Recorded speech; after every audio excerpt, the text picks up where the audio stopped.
Well, hello and welcome to SoCal Prep Report. My name is Randy Rosenblum, your co-host, along with Tarek Fatal of SB Live. We'll meet Tarek in a moment. It's the final week of the regular season in prep football in Southern California. We're excited about that. Also, we're pumped up about the fact that Gardina upset Carson in the city section, one of the big stories of the year in the LA city section. And speaking of that body, we're going to talk to Dick Doron, their sports information director, about some really good things happening in the city section a little bit later this season. But once again, we bring in Tarek Fatal. Tarek, are you stunned about Gardina getting by Carson? I don't know if many people have survivor pools in high school football, Right. but for those that had Carson last week, those were blown up pretty good. The Niners went down, the Eagles went down. They were unbeaten a week ago in the NFL, and now Carson has its one loss, and it's to Gardina, so can't wait to hear about that game. Certainly Carson losing was a bigger surprise than the Niners going down. All right, let's look at Rancho Cucamonga. They don't ever go down. They're undefeated. They've been brilliant all season. They got by a very good Damien game. They escaped. It went back and forth. They have a great running back in Trey Wilson. He has 1,300 yards and 13 touchdowns this season. But this wasn't easy. Damien was a very good team that came in unbeaten. Both teams unbeaten at 8-0. It was for the Baseline League Championship pretty much. I know there's one game left to play here in the regular season, but you get the inside track for the league title. It came down to the end. It almost, we were thinking it was going to go to overtime, but Damien goes for two and doesn't get it. Rancho Cucamonga comes up with the interception. Dakota Mendoza seals it for the Cougars. Here's the play. So Isaiah Areza passes it to Elijah Betchel. That's a touchdown there. And now everyone's thinking, okay, Damien is going to just kick this field goal, tie this thing up. We're going to overtime. No way. Coach says we're going for the win. And so this is how it unfolded. Nice little play here, but it ends up with an interception again. Dakota Mendoza for Rancho Cucamonga stays home on the play action and seals the victory. Rancho Cucamonga still 9-0. Yeah, great win for Rancho. And that group from Cucamonga is outstanding, and to get a victory, and Damien was pointing for that game, that's a great victory. So was Sierra Canyon's win. They remain unbeaten. They're certainly in the open division picture against a very good Sarah Gardina team. This game went back and forth. Sarah actually had the lead early. Sierra Canyon overcame them and beat them by a score. So Dane Dunn scored the go-ahead and what ended up being the game-winning touchdown with a minute to play.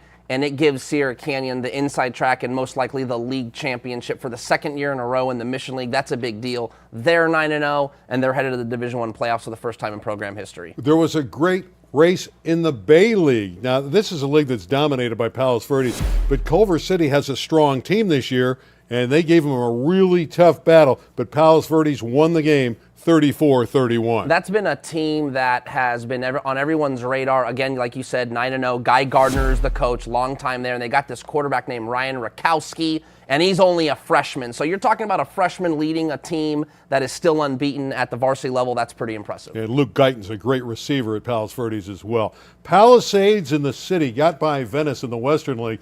The Dolphins are ranked, and this will give them the Western League title. Yeah, this was a big game and a big rivalry in the city section. Like you mentioned, Palisades now the inside track for that league title and likely to be an open division team. The Dolphins are a team to watch. I would say like a sleeper in that division because you just never know. How's Dimely doing? Oh, they lost. Okay. He's been on Dimely's bandwagon the whole year. Hey, man, Dorsey got him this week. Yeah, and it was big. They beat him badly. They did, and I think we're starting to see the reason when you see these high school teams that trot out there with a full program of 30, 32 guys, I think the wheels start to fall off towards the end of the season, a little bit of wear and tear, and I think that's what's happening with Dimely. Still a great season, but they'll go down in Division I, and what's to say they don't make some noise down there? No wear and tear on the Panthers of Gardina. Again, we're going to pump up that score, that 27-7 victory for Gardina over Carson. I think what's maybe most impressive, we were talking to Coach a little bit before the show, and Carson scored and was up 7-0 in the first quarter and then got shut out the remaining three quarters. And to me, that's super impressive. I saw Carson with my own two eyes against Narbonne and thought, this is a contender for the open division. Well, maybe Gardina is a better contender for that field. Well, Gardina's right in the mix to be in the open division. Currently on Cal Preps, they're ranked 4th. Top 8 going to the open. Monty Gilbert is the guy. He's the one that engineered it. Monty joins us now from Gardina. First and foremost, congratulations on the great year. Only one loss by 1 point. I know in the media we thought it was such a great surprise that Carson went down, but you as the head coach at Gardina, I know you weren't surprised. Tell us how you got it done.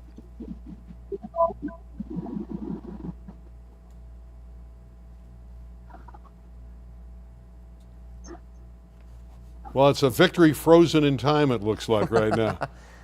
Yeah, it looks like we're having a little bit of trouble with Coach getting in here. But I will say this, if we can get him back on, the win over Gardina was shocking. I remember looking down Friday night, you're looking at the scores, and you're wondering what's going to happen in that game. And to see that score not just be a victory for Gardina, but the way they did it was very impressive. All right, we have the coach now. Coach, congratulations on the big victory.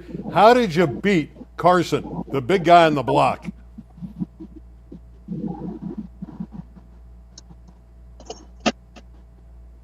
He's obviously not hearing us. So we thank the coach for his time. It was a quick interview. I hope you enjoyed it. Yeah, again, I think Friday night looking down at the score and realizing not only that the victory happened, but 27-7. And then when you look back at the stats that Jerry Misa-Alafua from Carson didn't get in the end zone. He ran for 95 yards, but for them to stop him getting in the end zone was pretty extraordinary. And again, it was very brief. All right, let's move ahead and talk about the City High School football top 10. Birmingham ranked number 1. That is no surprise. They have won 38 consecutive football games in the city section. There's the top 10.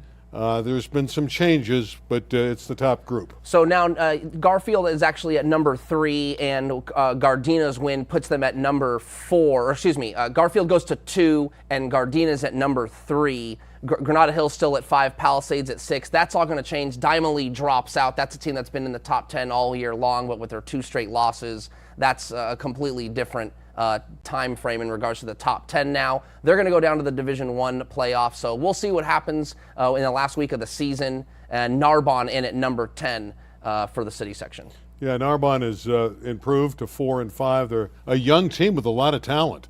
And Yes. I think in years to come, the Gauchos are a team to be concerned about in the rest of the city. Early in the year, I kind of considered them my sleeper, off to a slow start, but they're starting to pick it back up. And Garfield, who is highly ranked, they're number 2. They've won again 7 straight games. We talk about this long Birmingham streak, but Garfield lost their opening game. They dropped a decision to Cathedral, high-scoring football game.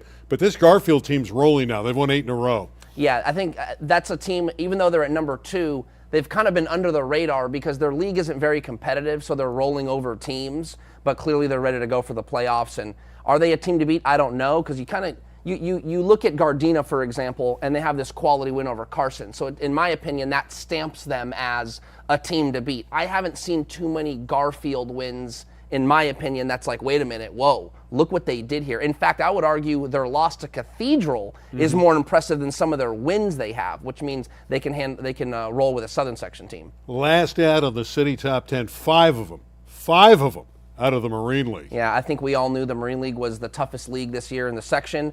Usually the West Valley gets the nod, or the Western League sometimes, but it's the Marine League this year, no question. All right, well, let's check out the Southern Section top 10, and here it's the Trinity League with the likes of Mater Dei and St. John Bosco. Bosco now number 1 and Mater Dei number 2. The Trinity League is sprinkled throughout the top 10, and they've just been dominant, and no surprise who's on top. Yeah, of course, it's St. John Bosco all over again, right? We had Jason Negro earlier this week when I was talking to him, and he just talks about how much you just got to keep trucking through the season, right? No one expected them to lose to Kahuku in Hawaii, and they did, but maybe it did them a favor. So now they're number 1, and they'll be the number 1 seed in Division I. It's some accolades, too, for Servite. They've been able to jump back into the top 10. They got beat up a little bit early. They improved throughout the season. Again, from the Trinity League, over 500. That's a great year for them at 5-4. They were 1-9 last year, right? And the doormat of the league.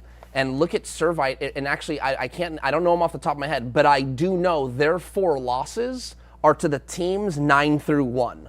So they're not losing to just the guys down the street. They are losing to quality teams, which means that they're a very, very good team. Tark, some of these teams are down the street, so maybe Yeah, they that's are. a good point. Yeah, that's a good point. But Servite has improved, and that is the key point there.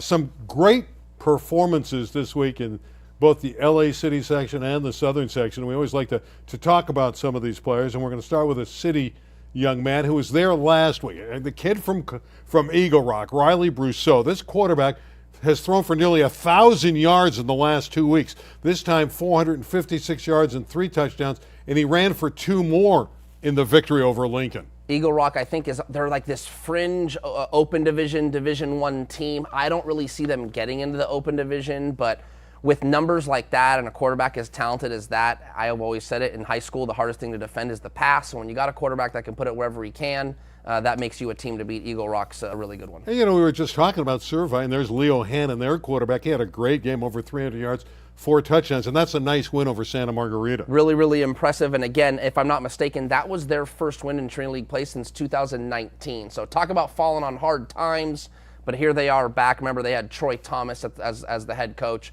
and they went to the Division I final, and since then we haven't heard much from Servite. Yeah, Cornell Hatcher never falls on hard times, the great running back. Yeah, he only falls forward. Yeah. Now, what do you get here? I'm looking down. Well over 250 yards, if my eyesight is correct. 265 and 6 touchdowns again for Hatcher as Centennial knocked off Murrieta Valley. Then we move ahead to Xavier Grant of Gardina. He had a great game in the victory against Carson. He forced 2 fumbles and he ran one of them back for a touchdown. There it is on the big board. And Diego Montes of Kennedy throws for 2 touchdowns, runs for 3 more in a victory over Panorama. Yeah, more impressive stats out of the city section. Kennedy's a team, I don't know, again, fringe, Division I, Division II, we don't know, but they're the defending Division II city champions, and clearly things are going well for the Cougars. Yeah, Troy Cassidy does a really nice job. They've already won the Mission League title. So Kennedy, and they'll be in a lower division bracket. They're not going to be in the open, but probably a Division I team winning the Mission League, the Mission Valley League in the city section. That's a great accomplishment for them, the Golden Cougars. Yeah, they got it going. And again, Troy Cassidy, that's one of those city section programs where usually when you ask coaches, you ask, hey, coach, how many numbers are in your program? They're like, 40, 50. Right. Kennedy's got a JV team. They probably got like 60, 65 guys in the program. It's a healthy program. Speaking of healthy, Dick Dornan's always healthy. He's the sports information director at the LA City section. Some great things are happening in the section, and Dick joins us now. Dick, how you doing tonight? I'm doing great, Randy and Tarek. Thanks for having me on. I got to talk to you about this Birmingham winning streak in football, 38. In the annals of the LA City section, where does 38 stack up? 38 is very impressive, and they're knocking on the door. Narbonne actually got to 43 during their prime years from 2014 to 2018, but they eventually had to forfeit 10 of those games. So they're officially at 33.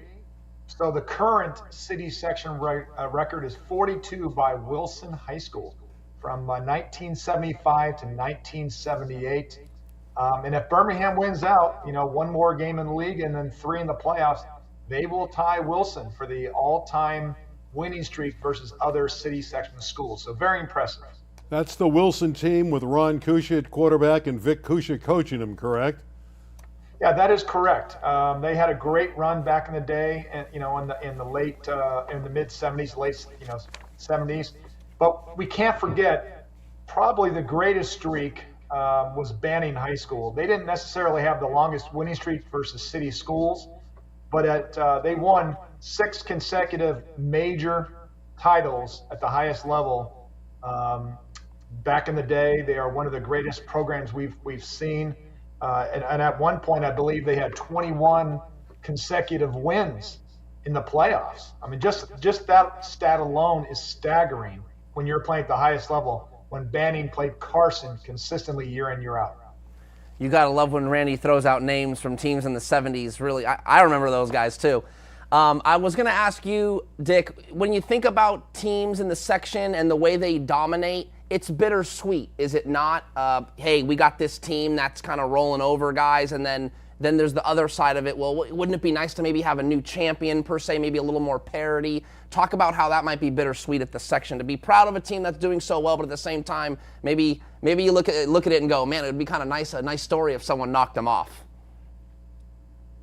Yeah, there's no question that when you have a program like Birmingham in football, and other sports have their premier team or program, that you take a lot of pride in that. They stand out in Southern California and California in general. But obviously, in the ideal world, you do want parity. You want competitive equity with all your schools and every sport. So there are different champions and so forth. But credit to Birmingham. They've maintained their excellence now, 3 straight years, looking for a fourth. And, but I think, Tarek, you mentioned that the top 3 sort of stood out prior to Carson losing Gardina. And the rest of them, there was a lot of parity. I mean, anyone can beat anyone at any time. And that just shows you that last week's result, anybody can beat anybody at a given time. And these playoffs are going to be very, very competitive, not only in the Open Division, but obviously in Division 1 and 2 and 3. I want to talk a little tennis. The girls played their final. Granada Hills got by Palisades to win the championship. And you were talking about parity and then a lack of parity in football. Well, these two schools have been 1-2 for the last couple decades. Talk about what happened in girls tennis this week.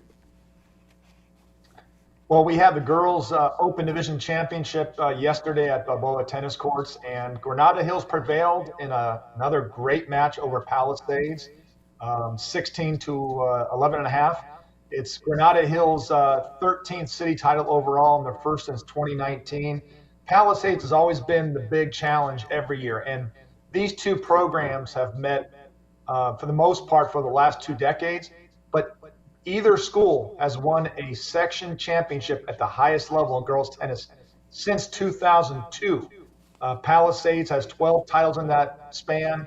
Granada Hills has 10. Palisades has 29 city titles, which is, again, another amazing accomplishment. So, congratulations to Granada Hills for knocking off the premier program in girls tennis, and they're now at the top of the bar. So they're doing a great job. I know you're excited, and before I let you go, we got to talk about the girls' flag football that's coming up in the middle of the month. There is excitement in the city section. You have a championship. The southern section has just league titles, but the city section elected to go after it, play division championships. You got an Open and a D1, and I know your section is thrilled about that, correct? Oh, very much so. We just can't wait for the flag football playoffs, our inaugural playoffs and championships. We do have 2 of them set up, and they'll be televised by LA 36, which is awesome. I believe Randy Rosenblum will be there doing the play-by-play. But the Open Division Championship will feature 16 teams and will be a 4:30 game on November 18th at Birmingham Charter High School. And then Division 1 will be 16 teams. And their championships at 3 o'clock on the same day at Birmingham. So we just can't wait to showcase flag football in an environment where there's going to be 2 champions crowned, the first ever in our section's history. Yeah, a lot of good vibes around here. Next week we have the girls volleyball championships. Friday night, November 3rd, we'll be at Cal State Northridge again for back-to-back years with the Open Division and Division 1 championships. And then Saturday, we'll be at Venice High School to crown a few more champions in girls volleyball. So this is a good time of the year for our section. Last ad, how many schools played flag football this season in the section? Because I think it's a great tribute to get all those schools involved in the initial year. We ended up with 52, which was outstanding. I think we had a handful that eventually dropped prior to this season. They just couldn't get enough players to come out. But I think we finished the year with 52, and they finished. We still have some big games today and tomorrow in league, but 52, and I know there's much more anticipation for that to grow next year. I would think up to 60, 65, maybe even 70. A lot of schools are thinking about coming out next year who did not participate this year. Dick, thanks for the conversation. It's always great. It's great seeing both of you, and I look forward to seeing you at the championship. You got it. You take care. A very personable Dick Doron. The best, one of the best. Really and is. I think that's like the best way to put it. No, every time I'm at an event and I see Dick Doron, we chum it up. Hey man, what's going on? He's always good for information, and obviously the hospitality level of it is always great from Dick Doron. I want to talk a little bit about the Mission League and the Southern Section in football. The top teams, Sierra Canyon, Sarah of Gardina, but the 3 below them are scrambled trying to get that final playoff position. So the big game everyone's keeping an eye on is Notre Dame versus Bishop Aumont. If Notre Dame knocks off Aumont, there will be a 3-way tie in the Mission League, most likely, because Sierra Canyon's playing Chaminade, and we all anticipate with that result. So unless Chaminade knocks off Sierra Canyon, this won't play out. But if Notre Dame beats Almont, Chaminade loses to Sierra Canyon, you got a three-way tie for third in the Mission League. Why is that a big deal? Because that third spot is an automatic qualifying spot, so they're going to have to do a coin flip. And the way they do the coin flip, Randy, is everyone flips a coin, and if it's two heads and one tails, that tails is in. So it's like odd man out is in. So that coin flip actually was conducted Thursday morning, and they will not reveal the results until the scenario plays out on Friday, if it does at all. Some key games on the last weekend of the season in prep football in the Southland. Of course, obviously after that we're going to have the playoffs. Let's start with Olu and St. John Bosco. St. John Bosco is number one. Does Olu have a chance? Probably not, right? No. All right, that's the end of that discussion. We'll move forward to the next one. Not happening. This next one probably has no chance either. Santa Margarita at Mater Dei, no chance, right? Yeah, unlikely. The only thing I'll say about this is the way St. John Bosco beat Mater Dei so handily, 28-0, in my opinion, I think it gives teams a little bit of a belief, like, wait a minute, if these guys can get shut out, maybe they are mere mortals. Maybe if we give them their best shot, well, we have a chance too. So I give the Santa Margarita Mater Dei game a little bit more interest than the St. John Bosco Olu game. I'm going to stay in that league to see if you think we have a competitive game. Servite, Yeah. 5-4. J. Sarah, 4-5. The numbers tell us it's competitive. Yeah, it'll be a competitive game, and I think there's an automatic playoff berth at stake there from that league, depending on who wins this game. I believe if Servite wins, they get an automatic berth. Listen, all those leagues are going to go to the playoffs anyway because there's at-larges and things like that, but getting an automatic playoff berth is always nice. All right, let's jump into the city section where we have a big one in the Coliseum. King Drew is 3-6. They play Dorsey. Speaking of Coliseum, they're playing the game in the Memorial Coliseum for the Coliseum League Championship. If King Drew wins this game, this is a team that was 1-6 a couple weeks ago. 0-5. They started 0-5. 0-5, 1-6. They can win the league title. Yeah, they would get a share of the league title because Crenshaw's playing Fremont, and Fremont's not very good. But they get the number one spot. So they would get the number one spot on head-to-head, but you'd be a co-champion. That's the truth. So, yes, it's a big game, and, of course, high stakes. King Drew Dorsey at Coliseum. There's a halftime show. An exhibit is performing, so everyone's excited. Is that why you're going to the game? It's not why, but it'll be it's definitely not why I'm going to the game, but I'm going to the game because I think the story about King Drew is interesting. Maybe Dorsey has a chance. I think they have a chance if they win. So I'm more interested in the game and it being at the Coliseum. What's interesting about it, too, is you have 2 3-6 teams that were horrible at the beginning of the year that have gotten steadily better, and they're 3-6, and they have purpose. They're playing for a chance Something to go to to the play for. playoffs Right, and win a league title. It's good stuff, and it's about perseverance with these two schools, which is always great to see. Banning, 4-5, which has a good football team. They're in our top 10.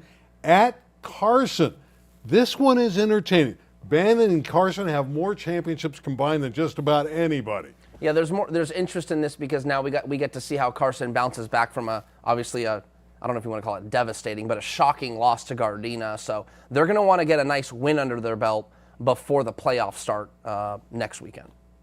Eagle Rock, Riley Brousseau, again, throwing for 1,000 yards in 2 weeks, plays Franklin in the Northern League. This, to me, is going to be a very entertaining game and can go either way. So it's an entertaining game. It's for the league title, and also, like I mentioned earlier in the show, Eagle Rock's on the fringe of the Open Division, and so is Franklin. So maybe a win from that game catapults them up. If someone loses and drops down, there'll be kind of this you can leapfrog effect. I don't know, but there could be some playoff implications in that game. That's what I'm trying to get at. You know what this weekend also has? Garfield and Roosevelt, the East LA Classic. In recent years, it's been all Garfield. There it is, their record this year. We know they're number 2 in the city poll. Roosevelt, Aldo's team, is 4-5, has struggled. You got to figure Garfield wins here, right? Right, and I was doing a little bit of history. So Garfield is 8-1 in the last 9 games in this rivalry. I can do you one better. Oh, let's hear it. I think they're 11-1. Okay. Because they had a 10-game winning streak going back further. Okay, there you go. Yeah, I'm older, so my book goes back further. Roosevelt's only win, I believe, was in 2019. So in that span you're talking about. So Garfield dominates it, but it always draws a huge number of people. And they have a nice news conference during the week. They had it earlier, so let's hear from the 2 head football coaches. hey, Aldo, how are you guys going to do this week? You know, are you guys going to win? And I tell everybody, you know, we don't practice all those hours to get our butt kicked, right? We put in a lot of work starting in January. I know Lorenzo and his staff and these young men right here have put a lot of hours in. And so we all know what we expect come Friday night. I think it's going to be a very emotional game, tied in between two great communities. They've had some ups and some downs, and what I mean by that, not so much this year, but just in the years past. They felt that defeat a couple years back, and I know that is in their mouth. They savor the moment, and now they're going to come out and understand what's at hand this year. I don't really see a pathway for Roosevelt to win this football game. Garfield would have to have a poor outing. And there's been years, and I know going back, there's been teams that have not won a game, and the other team was undefeated at the East LA Classic, and the team that had no wins won. But I just don't see it in this day and age with Garfield being this experienced. A number 2 ranked team last year. They finished number 2 in the city, losing to Birmingham in the finals. With all those guys coming back, the experience of playing in this game last year, I'd be shocked if Roosevelt wins this game. Yeah, I definitely would be shocked, but I can tell you right now, no one thought Gardina was going to beat Carson, and that happened. So, and you're probably going to say, well, you know, the gap might be larger, and that might be true too, but I don't know how much of Gardina we knew about, but now we know about him. So maybe Roosevelt can pull off something. It's unlikely. You know what we know about? San Pedro's really good in girls flag football. We may have them on our air when we do the championships. They finished the Marine League 12-0. They had big victories over Hamilton and Westchester. They're 20-3. The Pirates are one of the favorites to win it all. Yeah, again, it's the inaugural year for the sport in the city section, and it got a lot of participation. You heard Dick Doron talk about 52 teams. San Pedro's the best one, and I think maybe as the sport ramps up and more participation comes along, maybe San Pedro, if they win the city title, they'll have a better chance or a more intriguing chance to defend that title if more teams play next year. Another factor could be Eagle Rock. You remember that Eagle Rock beat San Pedro earlier in the year. Then San Pedro got them in a tournament in a revenge game, so they've split. Perhaps they'll meet again on our air. And again, we're going to have the championship November 18th, Saturday live. 3 and 4:30 are the 2 games. Division 1, there it is. The Open Division is at 4:30. That's exciting. We're going to have some fun with that one. And I will be there. Dick Dornan said, am I going to be there? Yeah, I will be on the call on that one. That should be a lot of fun. Chris Ricks, the great quarterback from Florida State, does a lot of CIF Southern Section Championship games over the years, and he's doing the state tournament. He'll join me on the call for that one. Yeah, Chris Ricks is one of the best, and that'll be a really great event. All right. Last ad, the Mission League basketball. We talked about their football during this show. They're going to have a press conference where you get to meet all the guys. It's going to be good. And Sierra Canyon is going to have a press conference. Right. So the Mission League Media Day was on Wednesday morning. It went great. Boys and girls, you get to talk to all the kids. You get to talk to all the coaches. The Mission League is arguably one of the best basketball leagues in high school across the country, definitely in the state. Sierra Canyon, Notre Dame, Harvard Westlake, so on and so forth. And then the girls, of course, you talk about some of those great coaches and players. Obviously, the Sierra Canyon girls are going to be the team to beat in that league. So it was fun to go to that media day and talk to those players. Yeah, Randolph and Arenas, correct, whose parents, dads played in the NBA, are back at Sierra Canyon. You know, they won the CIF title last year at Sierra Canyon.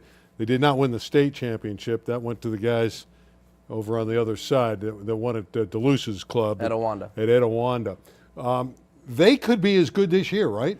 Right, so Sierra Canyon, we're talking about the girls basketball team. They lose Juju Watkins, the #1 player in the country.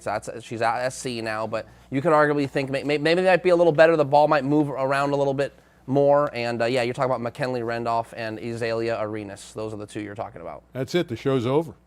Where are you taking me to dinner? A late dinner tonight. I'm hungry. Not me. You're not going to pay? No. How's Isla? She's doing good, 11 weeks. 11 weeks. Always on a Thursday. Isla was born 11 weeks ago. Congratulations. Thank you, thank you, thank you. That's it. We'll be back next Thursday live at 9 p.m. right here, LA 36 for SoCal Prep Report. Good night, everybody. I know what your shtick needs to be on the call for the flag football championships. That? You need to wear flags. No, I'm not. Yeah, come on. I'm not going to wear a flag. You wear the flag. You wear the flags, no flags at and all. then we'll throw you a ball.